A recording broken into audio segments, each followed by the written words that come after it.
est déjà du côté des monstres et des légendes. C'est qu'on est au bon endroit, dans l'antre monstrueuse de son enfance. Qu'est-ce que vous savez d'elle? Qu'elle s'appelait Marguerite, qu'elle est née pas loin d'ici, en 1860, près de Château-l'Évêque, qu'elle a eu une enfance bourgeoise, mais solitaire, que sa mère était bizarre. Elle était complètement folle, vous voulez dire. Elle entendait des voix, ne s'occupait que de son piano et de son métier à broder. Elle ne s'occupait ni de sa maison, ni de sa fille.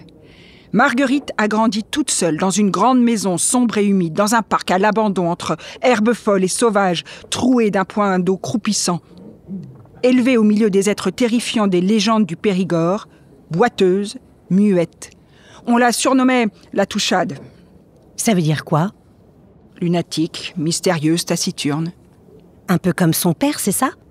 Lui, c'était surtout un bâtard, aux grandes dames de sa belle famille, mais aussi un militaire, un colonel de cavalerie, qui a toujours regretté de ne pas avoir eu de garçon, qui a donc entraîné sa fille au maniement des armes, à l'équitation et à la chasse. Voilà un premier paradoxe. Une fille de la bourgeoisie provinciale élevée comme un garçon manqué. Autant elle a eu du mal avec sa folle de mère, autant elle adorait son père. Elle a toujours voulu lui plaire. À 7 ans, elle a demandé à être tondue pour ressembler à un garçon. Il y a peut-être là une clé pour expliquer sa volonté d'être androgyne plus tard. N'allez pas chercher des explications trop rapides, mademoiselle. Observez plutôt la bizarrerie. Ce père qu'elle adore, il est tout aussi terrifiant. Quand il revient de la guerre de 1870, le visage défiguré par la petite vérole, il devient alcoolique et bat sa femme qui a chaque jour sous les yeux le spectacle de ses infidélités. Ils ont dû se haïr très fort, ces deux-là. Le pire, c'est que ce mariage a commencé par une vraie passion. Rachilde dira plus tard qu'il ne faut jamais faire de mariage d'amour. Il se termine toujours mal. Mais trêve de sentimentalisme, je vais vous confier une clé de son enfance. Un souvenir qu'elle a raconté vers la fin de sa vie. Je vous le livre de mémoire. Je me sentais gênée quand on parlait de loups parce qu'après tout, je me disais que c'était mes frères. Mon père, un jour, est allé à la chasse aux loups. Il en avait pris un et il avait fait ce que l'on fait habituellement en Périgord, je ne sais pas si vous le savez, une chose horrible. On cloue les loups mourants ou morts et on attend qu'ils expient. Comme si on croyait qu'ils aient des âmes. Moi, je crois qu'ils ont des âmes. Mais enfin, ça n'est pas une raison pour leur faire expier si durement. J'allais voir, je pris une lanterne, je pris le chemin du gros chêne où était cloué le loup. Je verrais toujours ce loup, qui avait l'air d'une peau, sans autre chose que ses pattes. Il ne remuait pas, il ne se plaignait pas, il grondait sourdement. Je fis le tour de l'arbre où il était et je déclouai le loup.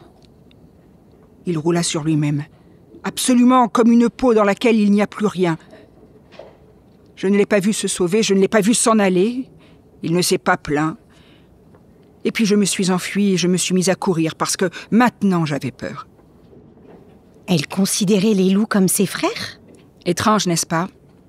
On disait que son arrière-grand-père, un prêtre défroqué de Périgueux, était un loup-garou parce qu'il avait quitté l'église pour vivre avec une femme.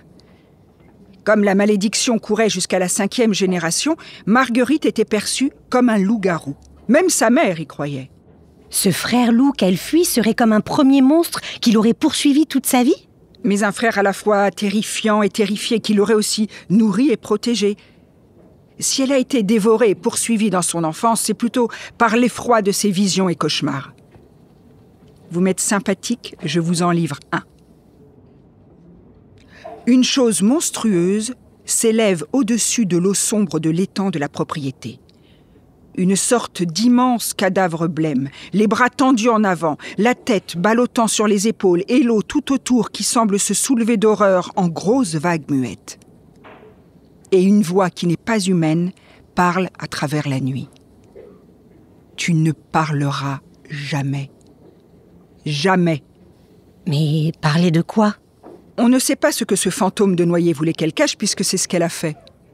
Elle s'est tue. Mais à partir de ce moment, elle écrit.